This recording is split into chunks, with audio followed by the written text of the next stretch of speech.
여러분들과 함께 말씀을 나누게 된 것을 저의 생애 큰 영광으로 여기며 말씀을 전하겠습니다.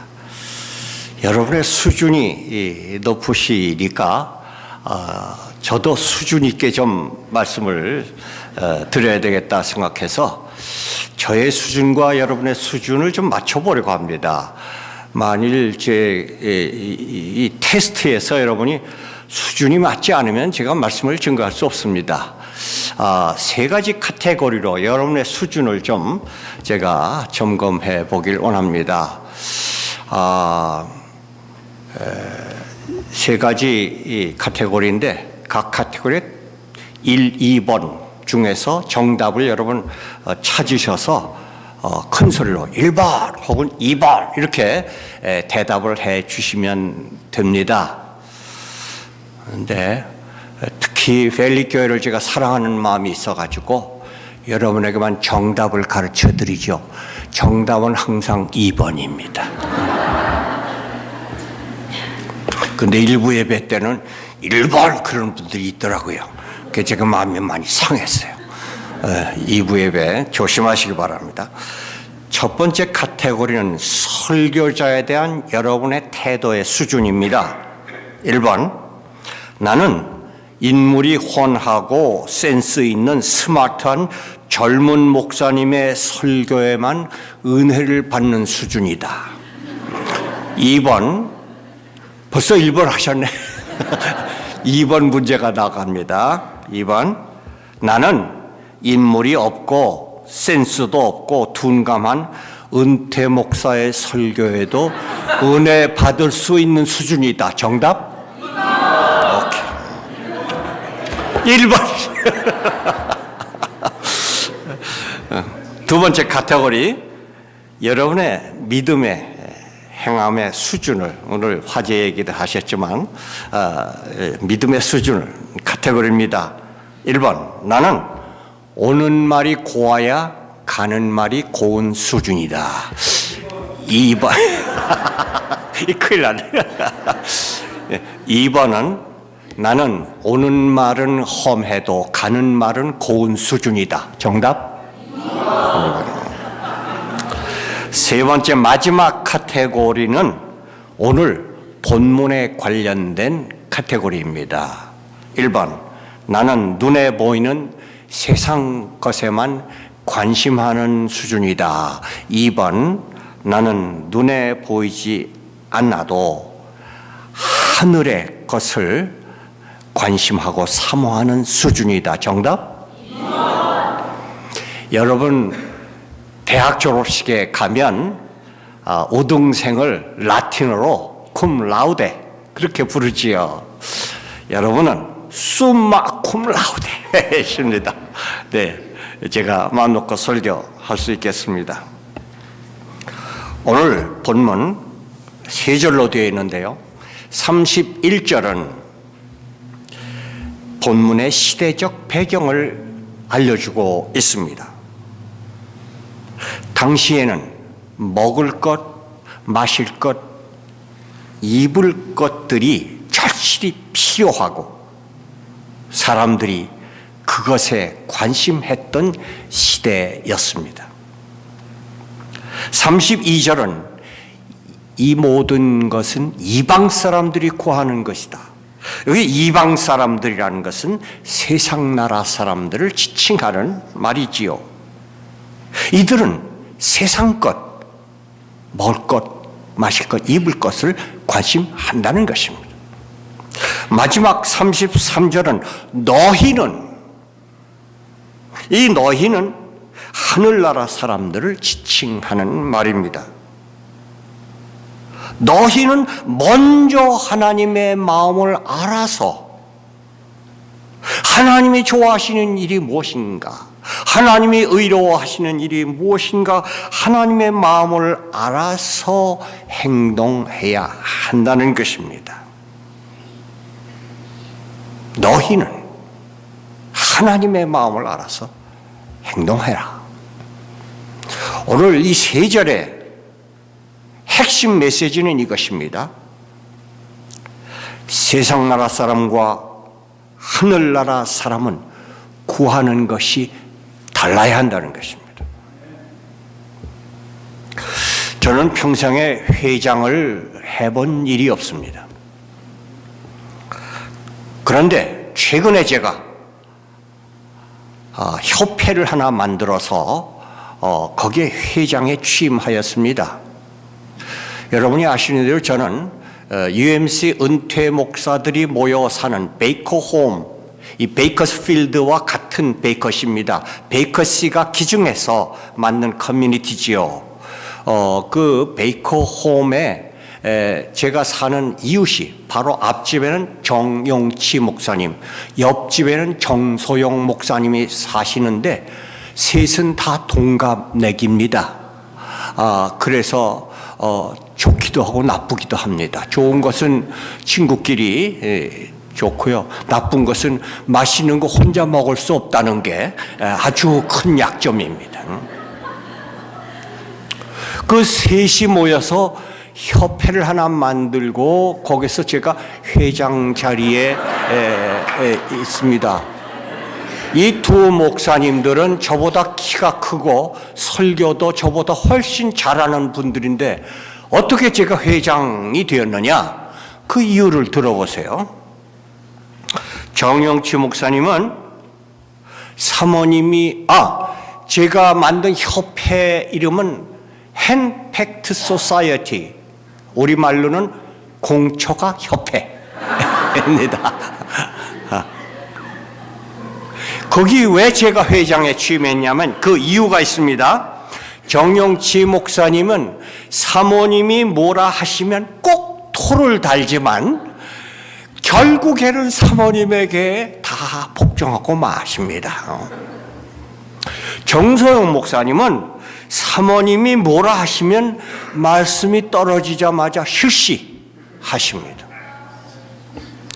그런데 저 이은철이는 저의 사모님께서 뭐라 말씀하시기 전에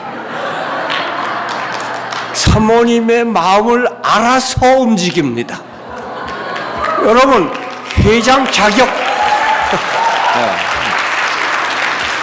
그 여러분의 박수로 제가 회장 되었음을 다시 재확인했습니다.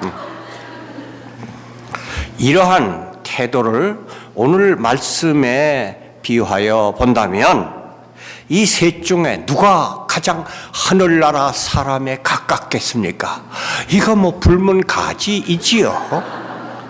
오늘의 말씀은 하나님의 마음을 먼저 알아서 행동하는 것이 하늘나라 사람이라는 것입니다. 이 말씀은 예수님의 공생의 첫 번째 설교 중에 나오는 말씀으로서 세상 나라와 하늘 나라를 대비시켜 말씀하신 것이죠. 여러분이 성경 공부를 통해서 이미 아셨겠지만 마태복음은 이 대비법을 사용한 말씀이 다른 복음서에 비해서 많이 있습니다.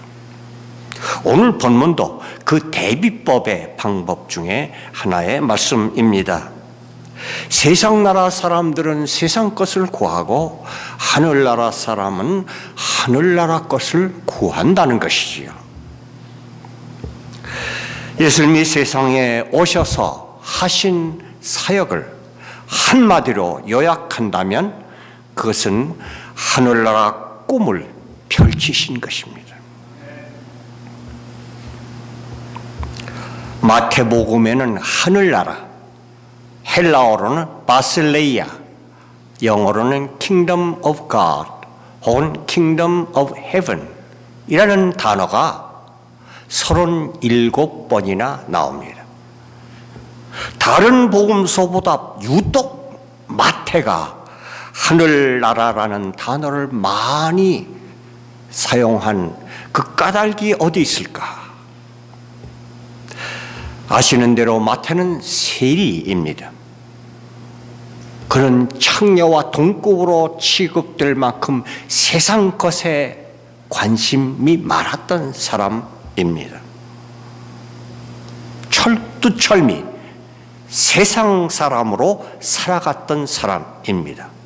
또 아시는 대로 마태는 레위 족속의 알페오의 아들입니다. 그리고 자신의 본명도 레위입니다. 그러므로 그는 그의 신분이 성전을 섬기는 하늘나라 신분이었던 그가 세상 일을 하는 세상 나라 사람으로 살았던 사람이었습니다. 그런데 그가 예수님을 만나서 하늘나라 사람으로 거듭난 자신을 깨닫고 예수님의 말씀에 투사해서 오늘 이 세 절의 말씀은 예수님이 직접 하신 말씀을 마태가 코트해서 그가 기록한 말씀이죠. 예수님의 말씀에 자신의 변화된 모습을 투사해서 그래서 하늘나라라는 단어를 유독 자기가 기록한 마태복음서에 많이 사용하지 않았을까 하는 것이 제가 마태복음을 읽으면서 깨달은 사실입니다. 마태는 예수님의 말씀을 단순히 코트한 것이 아니고 자신의 변화의 증언을 거기에 담아서 기록한 것이 아닐까. 그래서 오늘의 말씀에서 마태는 하늘나라의 꿈을 세상을 향하여 단순히 기록한 것이 아니고 정말 온 힘을 다하여 세상을 향하여 외치고 있는 말씀이 아닐까. 저는 이 말씀을 읽으면서 그렇게 가슴에 감동을 받았습니다.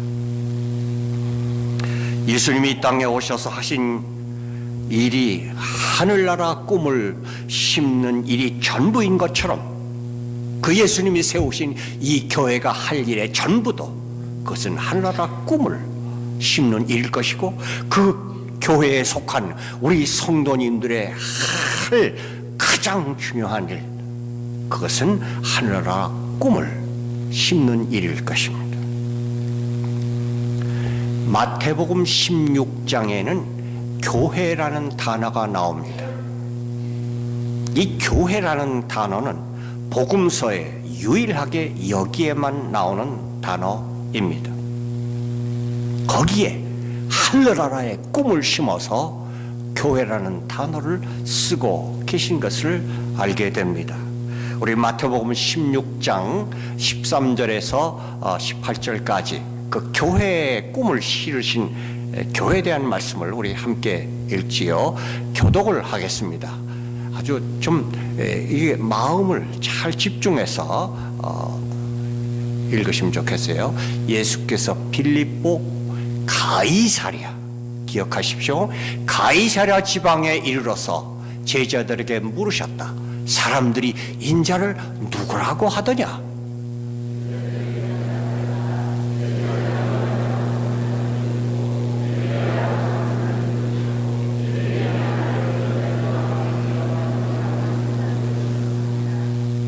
예수께서 그들에게 물으셨다. 그러면 너희는 나를 누구라고 하느냐?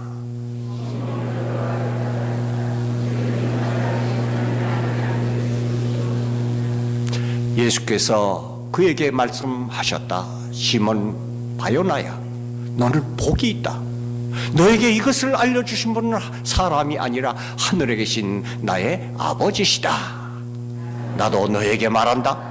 너는 베드로다. 나는 이 반석 위에 내 교회를 세우겠다. 죽음의 문들이 그것을 이기지 못할 것이다. 내 고백 위에 교회를, 내 고백 위에 교회를 세우겠다 하신 말씀이지요.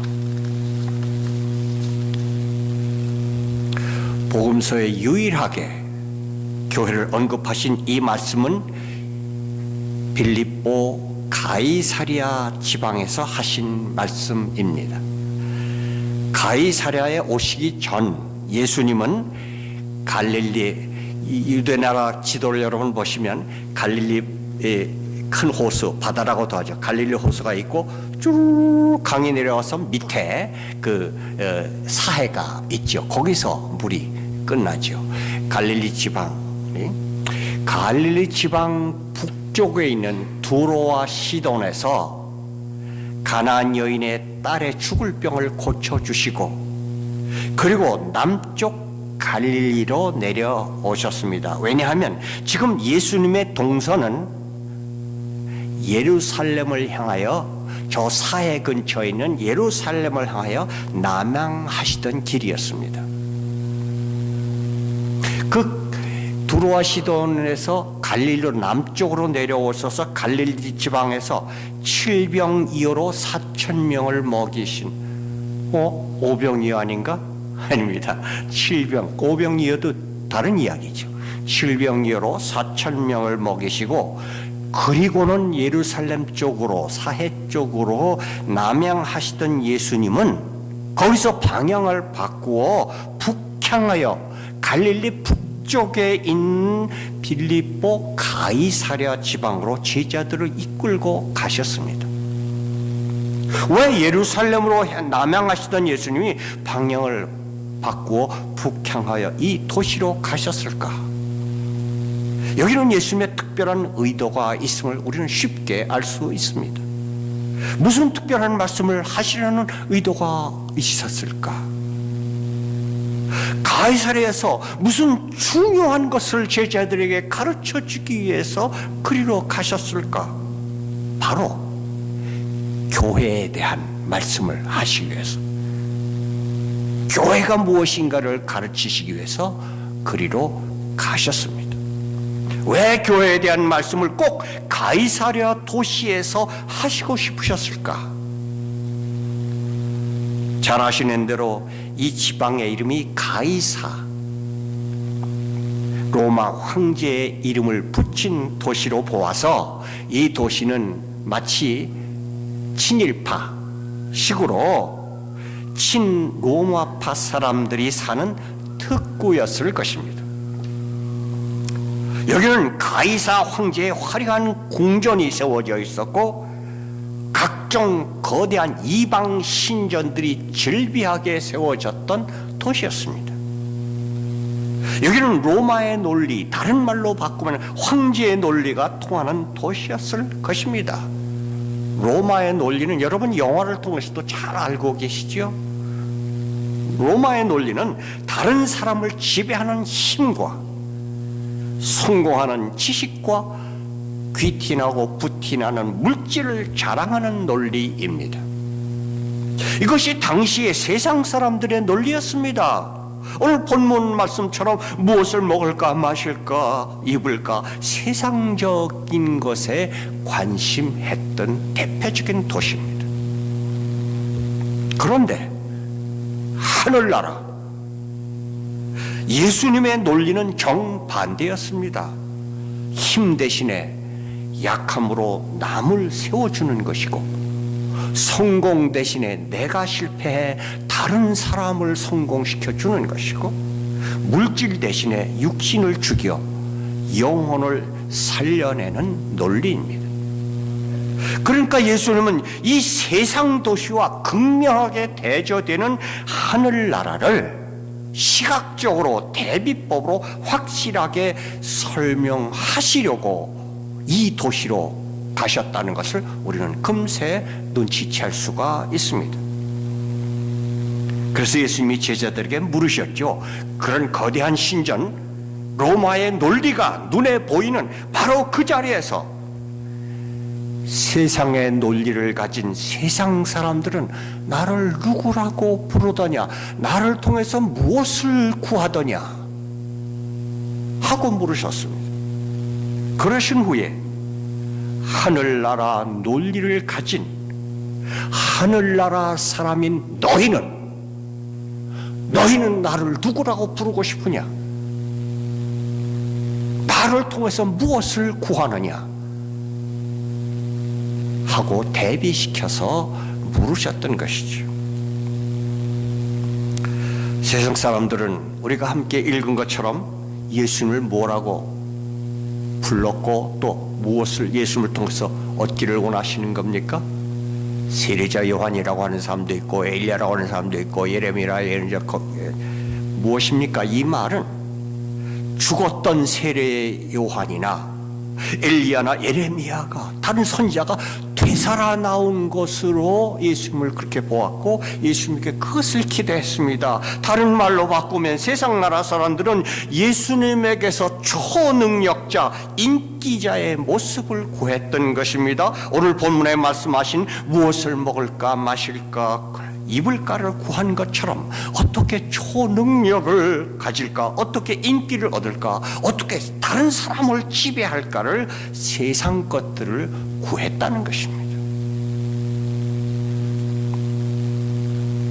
오늘날도 교회에 와서마저도 세상에서 구했던 것과 똑같이 교회에서마저도 높은 지위를 얻을까, 명예로운 직분을 얻을까, 주도권을 잡아서 다스릴까, 교회에서마저도 그것을 구하는 이들이, 이게 북쪽은 모르겠어요. 저 남쪽 교회들은 있다고 들었습니다.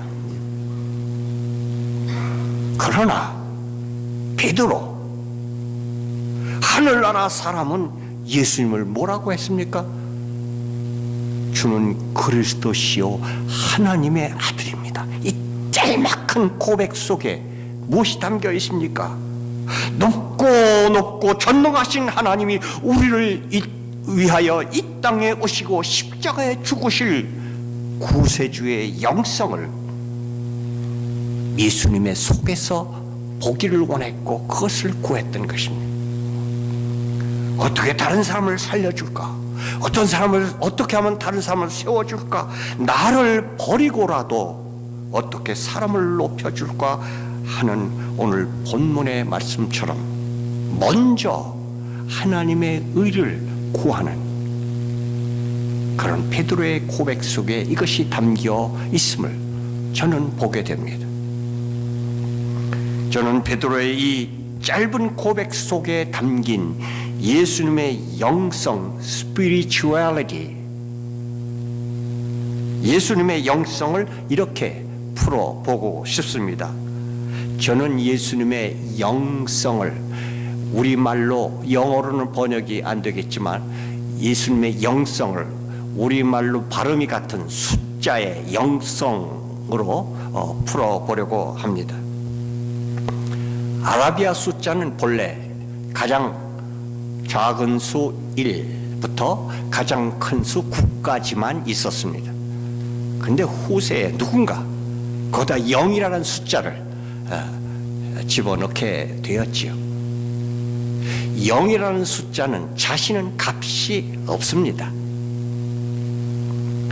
예수님은 근본 하나님의 본체시나, 그런데 빌립보 2장처럼 하나님과 동등됨을 취하지 아니하시고 이 땅에 오셔서 자기를 비워 종의 형체를 가지시고 낮추시고 죽기까지 복종하심으로 영이 되신 것이지요. 자신을 영으로 비우신 것이지요. 그런데 여러분, 놀라운 사실이지요. 그런데 이 영이 나같이 가장 적은 일 옆에 탁 붙어주시면 가장 큰 구보다도 나를 더 크게 10으로 만들어 주시는 것이지요. 이것이 예수님의 영성이지요.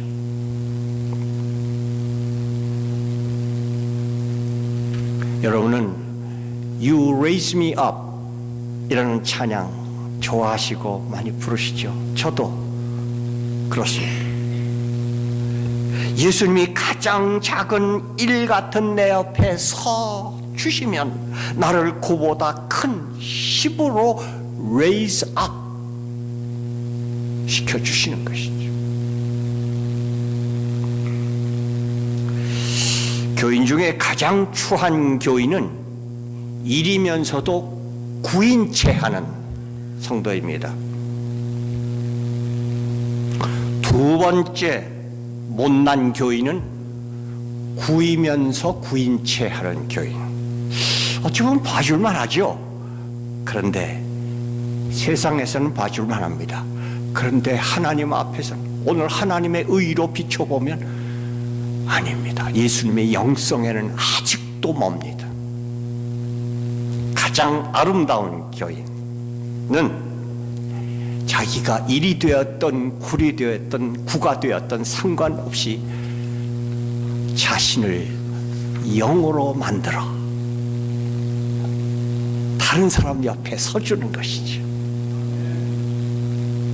그래서 1인 사람을 10으로, 2인 사람을 20으로 그렇게 만들죠. 이와 같이 우리가 예수님의 영성을 가지고 살면 나를 낮추어 다른 사람을 세워주는 사람이 되는 것이죠. 그러면 I raise you up, 이런 하늘나라 사람이 되는 것이지요.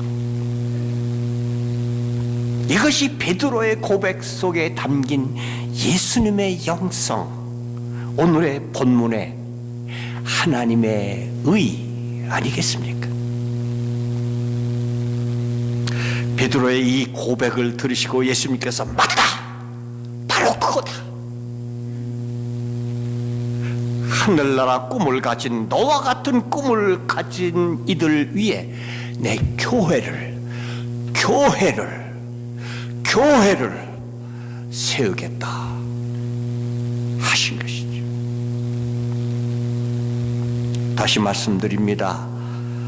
예수님이 이 땅에 오신 목적은 하늘나라 꿈을 펼치시려고 오신 것이고, 교회를 세우신 목적은 이 하늘나라 꿈을 세상나라 사람들에게 심으라고,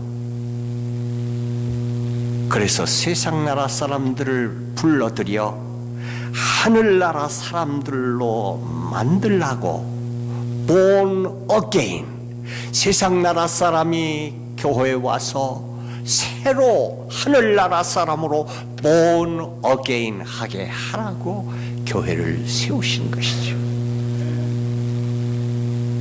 다른 말로 바꾸면 교회는 하늘나라의 모형이 되어야 합니다. 세상과 똑같으면 안 된다는 것입니다. 그리고 그 교회의 교인들은 하나님의 의를 구하는 하늘나라 사람의 모델이 되어야 합니다. 재직들은 모델 중에 모델이 되어야 합니다.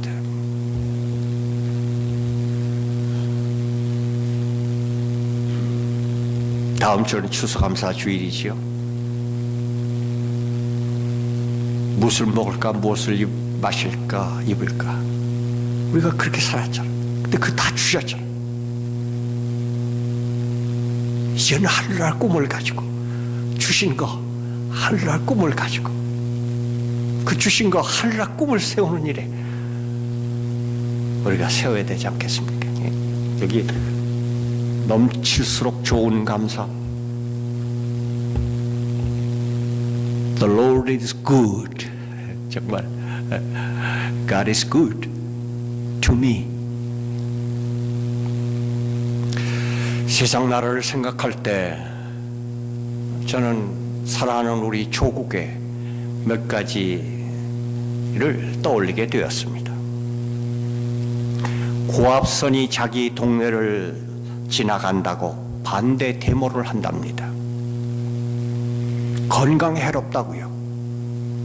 분명 세상 나라의 모습입니다. 본문의 이방인 같은 태도입니다. 하늘나라에서는 오히려 서로 앞다투어 자기 동네에 고압선을 설치해달라고 할 것입니다. 왜냐하면 다른 지역 사람들에게 혜택을 주는, 전력을 공급해주는 일이라면 우리의 약간의 희생도 즐겁게 하려고 할 것입니다. 이것이 본문의 하나님의 의, 하늘나라 사람일 것입니다. 또 장애자 시설이, 우리 이때 벨교회 와보니까 샬롬 장애 많이 도우시더라고요. 너무 감사해요. 너무 감사해요. 또 프리즌 미니스트리 하시더라고요. 제가 한국에 있을 때 프리즌 채플린이었습니다. 마산 교도소에서. 장애자 시설이 자기 동네에 들어오는 것을 길을 쓰고 반대한답니다. 집값 떨어진다고요. 분명 세상 나라의 모습입니다. 본문의 이방인과 같은 태도입니다. 남에게 손해가 되어도 자기에게 이익이 되는 일은 머리 싸매고 달려듭니다. 그런데 남에게 유익이 되어도 자기에게 작은 손해가 되는 일은 한사코 길바닥에 드러 누워 항의한답니다. 분명 세상 나라의 모습입니다. 이방인의 태도입니다. 그러나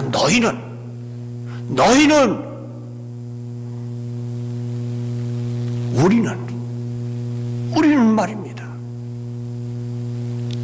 하늘나라 사람은 달라야 합니다. 마틴 루터 킹 주니어 목사의 I have a dream처럼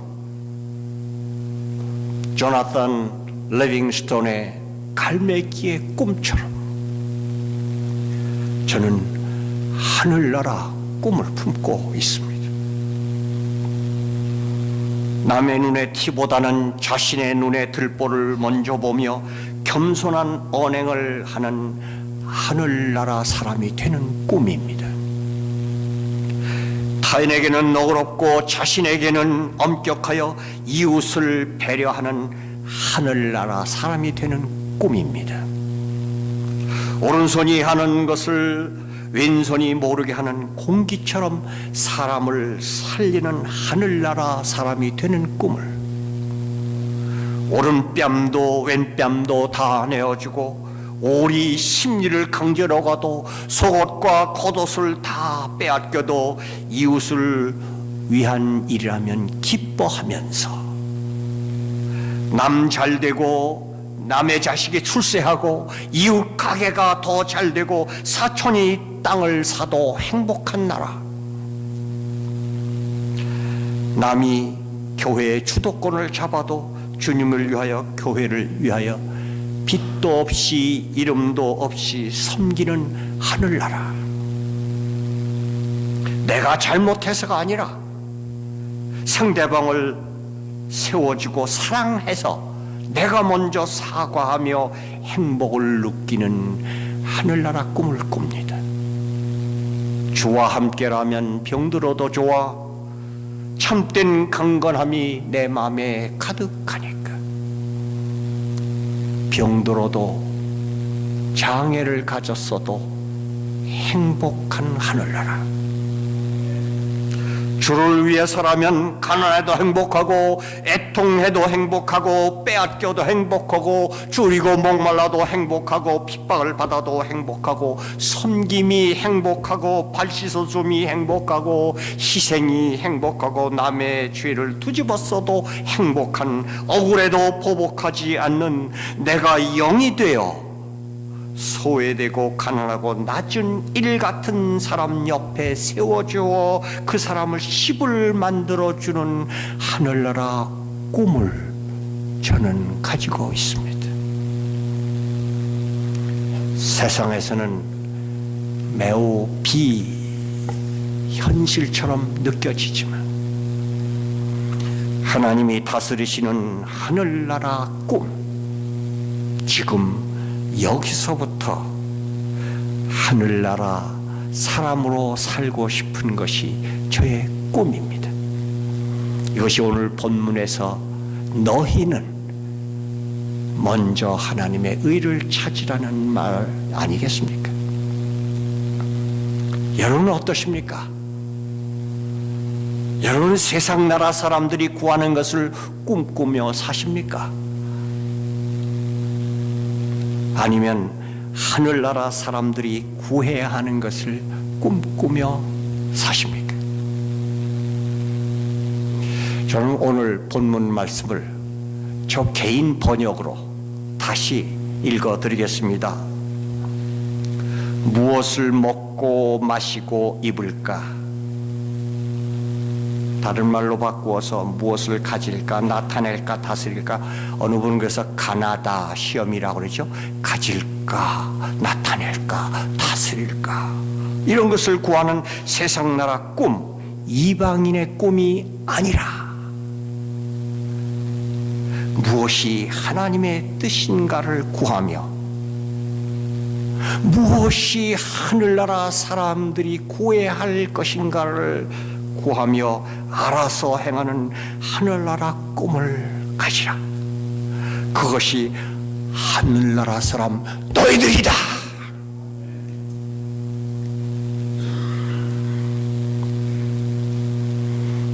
기도하시겠습니다.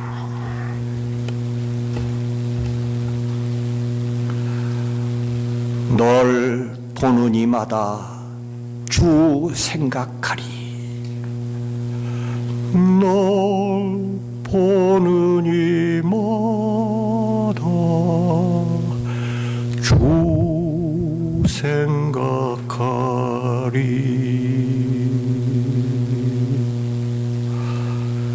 우리 벨리교회가 하늘나라의 모형이 되게 하시사 우리 교회를 보는 이마다 하늘나라를 생각하게 하옵시며 우리 하나하나가 하늘나라 사람의 모델이 되게 하사 우리를 보는 이마다 하늘나라 사람을 생각하게 하옵소서. 하나님 나라의 최고의 모델이 되신 예수님의 이름으로 간절하게 기도합니다. 아멘.